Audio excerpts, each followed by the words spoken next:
जय श्री राम। राधे राधे।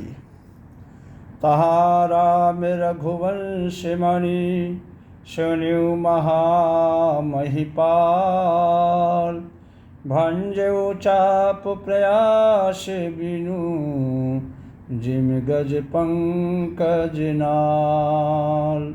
जनकपुर से जो दूत आए हुए हैं महाराज दशरथ से कह रहे हैं कि हे महाराज सुनिए, वहाँ जहाँ ऐसे ऐसे योद्धा हार मान गए, रावण और बाणासुर जैसे योद्धा हार मान गए, तो वहाँ पर रघुवंश मणि श्री रामचंद्र जी ने बिना ही प्रयास शिव जी के धनुष को वैसे ही तोड़ डाला जैसे हाथी कमल की डंडी को तोड़ देते हैं।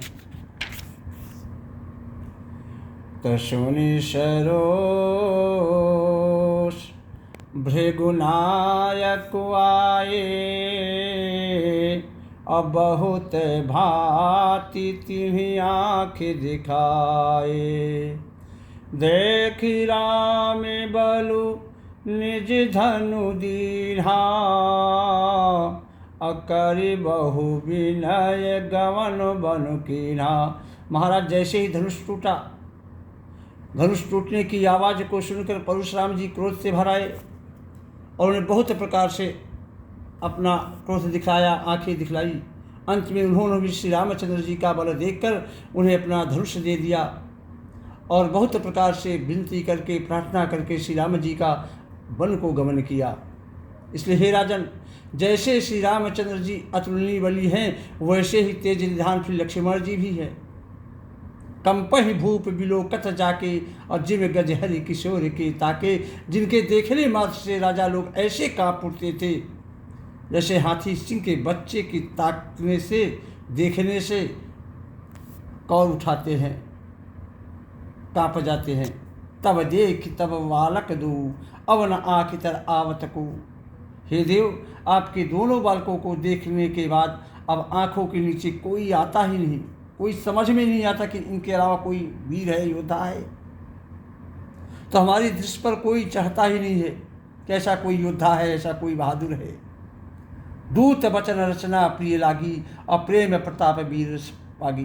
प्रेम प्रताप और वीर रस में पगी हुई दूतों की वचन रचना सबको बहुत प्रिय लगी।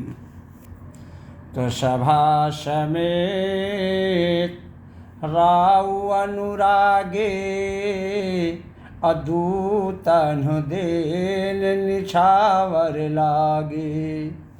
कही अनीति ते मुँह दही काना, अधर्मो विचार सबई सुख माना। सभा समेत राउ अनुरागी, अदूतन है देन निछावरी लागे। सभा सहित राजा दशरथ प्रेम से मग्न हो गए और दूतों को निछावर देने लगे, इनाम देने लगे। और उन्हें निछावर देते देखकर यह नीति विरुद्ध है ऐसा कहकर दूत अपने हाथों से कान मूंदने लगे। धर्म को विचार कर उनका धर्मयुक्त बर्ताव देखकर सभी ने सुख माना, बहुत संतुष्ट हुए।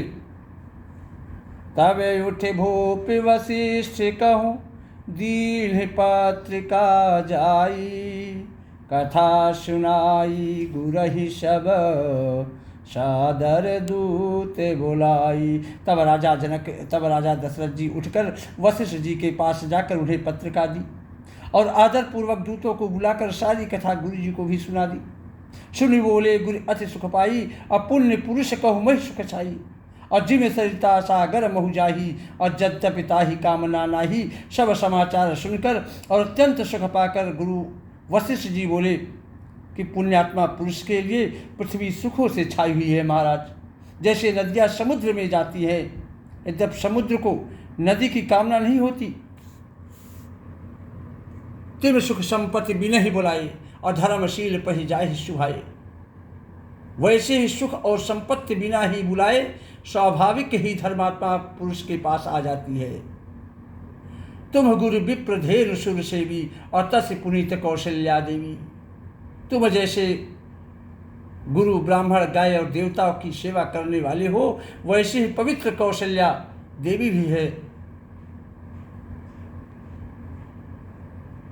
तुम्हारे समान पुण्यात्मा संसार में न कोई हुआ है, न है और न होने का ही है। इसलिए हे राजन, तुमते अधिक पुण्य बड़ काके, राजन राम सरिसुत जाके। इसलिए हे राजन, तुमसे अधिक पुण्य और किसका होगा, जिसके राम सरीखे, लक्ष्मण सरीखे, भरत और शत्रुघ्न सरीखे पुत्र हैं। वीर विनीत धर्म व्रतधारी, अगुण सागर बर बालक जारी। और जिसके चारों बालक और विनम्र, वीर, धर्म का व्रत धारण करने वाली और गुणों के सुंदर समुद्र हैं। तुम कहूँ सर्वकाल कल्याणा, और सजहु बरात बजाई निशाना। तुम्हारे लिए सभी काल में कल्याण है महाराज। अतएव डंका बजवाकर अपने बारात चलने की तैयारी करो, बारात को सजवाओ। श्री राम जय जय राम। श्री राम जय जय राम। जय श्री राम। राधे राधे।